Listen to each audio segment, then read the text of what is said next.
Hey guys, I'm Caleb Coots. I'm the plant biologist here at TEVA Corporation, and I just want to take some time today to go over a pretty basic process in the plant with you guys known as photosynthesis. I mean, you guys have all heard about it.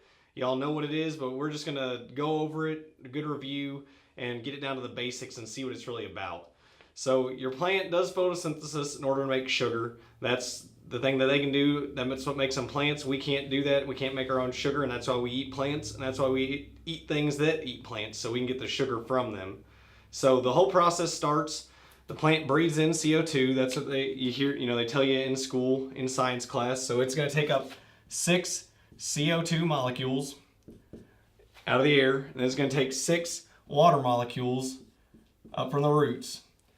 It's going to take these two things, using sunlight to provide the energy, and it's going to make a single sugar molecule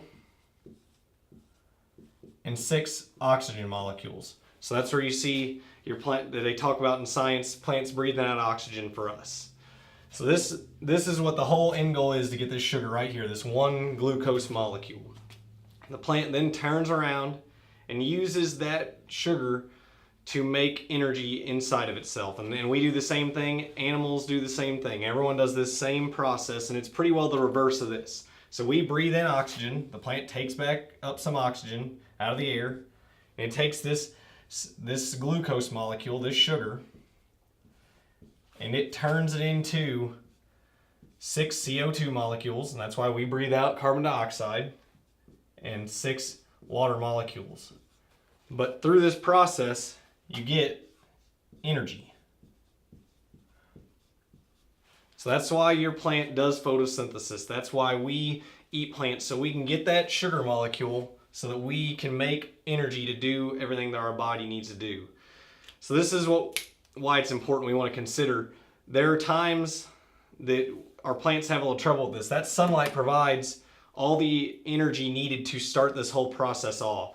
So when you lose the sun, you start losing sugar. That's why you might use a sugar product. Also, things to think about, whenever you have a higher population, you're going to start getting more shade out there. You're going to get a canopy effect, and it's going to make it harder for sunlight to get to the lower leaves of those plants. And that could cause problems with photosynthesis and cause problems with getting sugar. And as we've seen, sugar it's really important. It's the very base building block that we use for energy. So it's just food for thought for you guys.